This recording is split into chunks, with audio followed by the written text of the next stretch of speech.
ราะชีวิตมันเลือกเกิดเองไม่ได้ แต่ว่าหัวใจ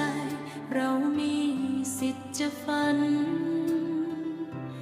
สักวันหนึ่งมันจะต้องดีกว่าวันนั้น เพราะว่าฉันต้นทุนชีวิตมันต่ำแต่ไม่เคยท้อ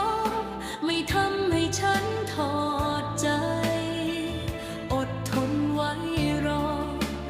คอยเพื่อวันที่ดียิ้มสู้เขาไว้นะตราบลมหายใจยังนิ่งมี